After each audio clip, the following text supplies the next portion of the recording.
Today we're talking here about the connection really between education and technology. Where's this taking us in the state of Israel these days?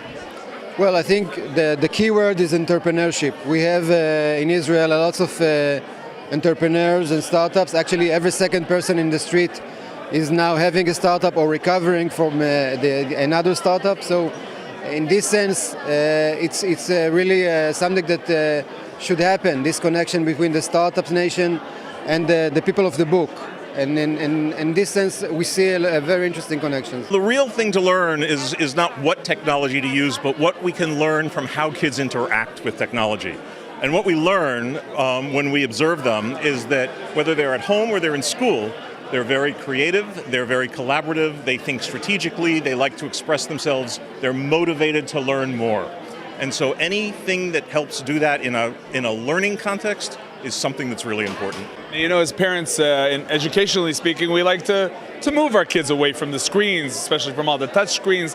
What are you saying, that it actually can help us with education? We deeply believe that technology can really bring a change, and a good change for educational system.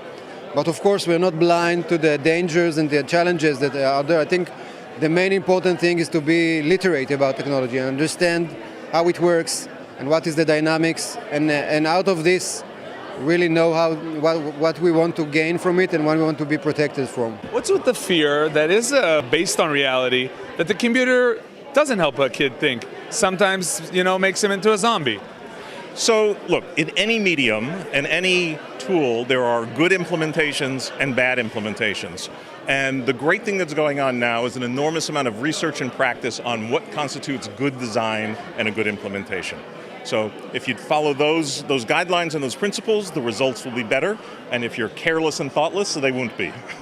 What would you say is the vision? Tablets in every class, technology, people learning also from their homes sometimes. What would the main things that you're looking forward to?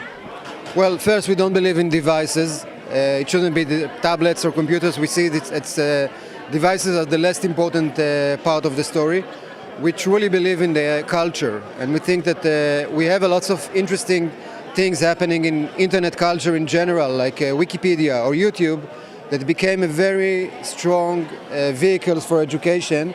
And we would like to see more phenomena like this that are coming from the internet culture and affecting in-school learning. How are you impressed with what you're seeing in Israel in this field? There's so much energy and so much enthusiasm and so much talent. Great things are going to happen. Now, when we talk about high-tech in Israel, some, think of Tel Aviv, some in Jerusalem, but you actually started this conference in the suburbs, in the southern area of Israel, in Yerucham. Actually, our main space is in Yerucham. We have also an office in Tel Aviv, and the groups that we are having entrepreneurs, startups that are really going through an incubation process with us, and there are some from the south, some from Tel Aviv, and they are both traveling both ways, and we see a big advantage enabling them to be in the periphery and in the desert and enjoying a heterogenic population from the one hand, and from the other hand, enjoying the ecosystem in Tel Aviv.